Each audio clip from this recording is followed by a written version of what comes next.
Hello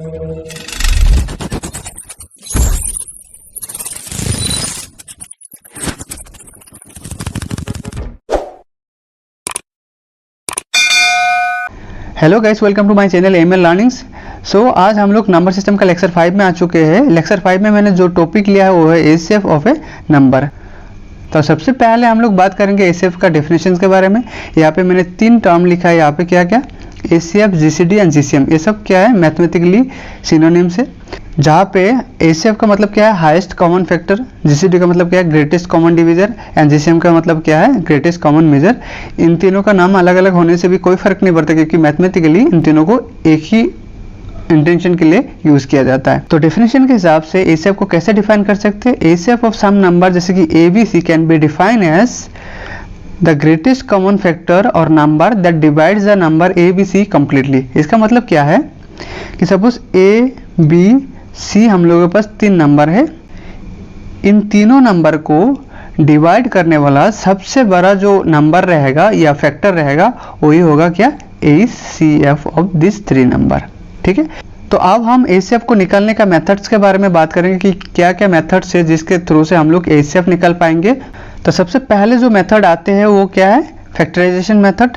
factorisation method में 2 तरीके हैं, एक तो है नॉर्मल फैक्टराइजेशन और दूसरा है प्राइम फैक्टराइजेशन मेथड। नेक्स्ट क्या आते डिवीजन मेथड, थर्ड क्या आते short division method. Division method and short division method के बारे में हम लोग आगे इन डिटेल्स बात करेंगे, क्योंकि इन दोनों का बीच में बहुत सारा डिफरेंस है। 4th नंबर पे आते हैं क्या स्मॉलेस्ट डिफरेंस टेकिंग मेथड। ये सबसे इंटरेस्टिंग मेथड है, इसको हम लोग आगे देखेंगे।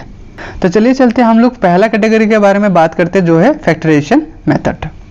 तो फैक्टराइजेशन मेथड को समझाने के लिए मैंने एक एग्जांपल लिया है। यहाँ पे 12, 18 एंड 24 का एचसीएफ निकालेंगे किस मेथड से? फैक्टराइजेशन मेथड से। तो सबसे पहले हम लोगों को देखना पड़ेगा कि how to find out factors of a number. तो उसके लिए मैंने 12 का फैक्टर यहाँ पे निकाला है कि 12 can be express in this form.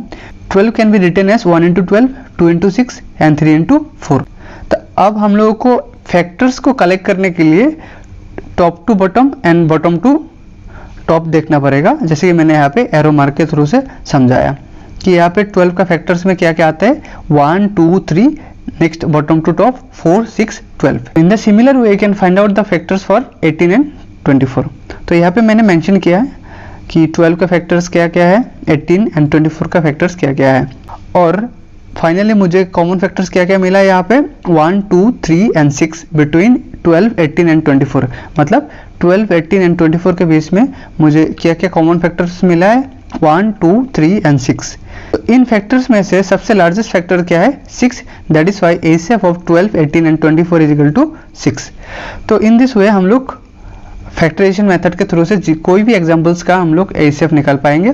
Factorisation method का दूसरा एक तरीका है जिसको हम लोग क्या बोलते हैं प्राइम फैक्टराइजेशन मेथड। तो यहाँ पे प्राइम फैक्टराइजेशन मेथड से हम लोग सेम एग्जांपल का एचसीएफ निकालेंगे। उससे पहले हम लोगों को पता होना चाहिए कि प्राइम फैक्टराइजेशन किसको बोलते हैं। तो यहाँ पे मैंने एक एग्जाम्पल लिया है, वहाँ पे 24 एक नंबर है। तो 24 का प्राइम फैक्टराइजेशन करके दिखाता हूँ मैं। तो इसको हम लोग 2 से डिवाइड कर पाएंगे क्योंकि ये इवन नंबर है, तो ये 12 टाइम जाएगा, फिर 2 से 6 टाइम, फिर 2 से 3 टाइम्स, और कोई फैक्टर नहीं है जिससे 3 को डिवाइड कर सकते हैं। तो 24 को कैसे लिख सकते हैं? 24 can be written as 2 into 2 into 2 into 3। Okay, तो ये हो गया प्राइम फैक्टराइजेशन। तो मैंने इस तरीके से मैंने 12, 18 एंड 24 का प्राइम फैक्टराइजेशन यहाँ पे करके दिखाया कि 12 can be written as 2 into 2 into 3, 18 can be written as 2 into 3 into 3 and 24 can be written as 2 into 2 into 2 into 3। तो आफ्टर प्राइम फैक्टराइजेशन हम लोगों को ऐसा एक फैक्टर ढूंढना पड़ेगा जो तीनों में कॉमन है। यहाँ पे क्या है 2 एंड 3 जो है वो इन तीनों नंबर पे एज ए कॉमन यहाँ पे मल्टीप्लाई हुआ है। तो इसका मतलब क्या है HCF of 12, 18 and 24 is equal to 2 into 3 is equal to 6। मतलब कॉमन जो फैक्टर्स रहता है उनको अगर हम लोग मल्टीप्लाई कर देंगे तो हम लोगों को क्या निकल के आ जाएगा एचसीएफ निकल के आ जाएगा in this prime factorisation method. तो in this way we can find out HCF of any given numbers. Okay, next हम लोग बात करेंगे डिवीजन मेथड्स के बारे में। इस मेथड को एक्सप्लेन करने से पहले तो एक बात बता देना चाहता हूँ कि कोई भी एक नंबर को दूसरा एक नंबर से डिवाइड करते वक्त क्या क्या चीज़ें याद रखनी है। तो हम लोगों को सबसे पहले ये हम लोगों को मिल चुका है कि divisor is equal to divided into quotient plus remainder. इसका मतलब क्या है कि सपोज हम लोग क्या कर रहे हैं कि कैपिटल डी को स्मॉल डी से डिवाइड कर रहे हैं और हम लोगों को रिजल्ट कितना निकल के आ गया Q एंड बाकी कितना रहेगा, रिमाइंडर कितना रहेगा R। तो इसको क्या बोलेंगे, डिवाइडेंट, इसको क्वोशिएंट, इसको क्या बोलेंगे हम लोग डिवीजर, इसको क्या बोलेंगे रिमाइंडर। तो यहाँ पे मैंने सेम थिंग यहाँ पे मैंने मार्क किया है, जो अंदर रहते हैं उसको क्या बोलते हैं डिवीजर, एंड जो बाहर जिससे हम लोग डिवाइड करते हैं उसको क्या बोलते हैं डिवाइडेंट, एंड जो रिजल्ट निकल के आते हैं उसको क्वोशिएंट, और जो बाकी रह जाते हैं उसको हम लोग क्या बोलते हैं रिमाइंडर। तो इन सारी चीज़ों को आप लोगों को क्या रखना है, याद रखना है आगे की वीडियो के लिए। तो लेक्चर 5 यहाँ पे ख़त्म होता है। तो लेक्चर 6 में हम लोग डिवीजन मेथड एंड बाकी जितना भी एचसीएफ रिलेटेड मेथड्स है उसके बारे में बात करेंगे, और हम लोग कुछ शॉर्टकट ट्रिक्स के बारे में भी बात करेंगे जिसके थ्रू से विद इन सम सेकेंड कैसे हम लोग एचसीएफ निकल पाएंगे। तो thank you so much and please subscribe to my channel for upcoming videos.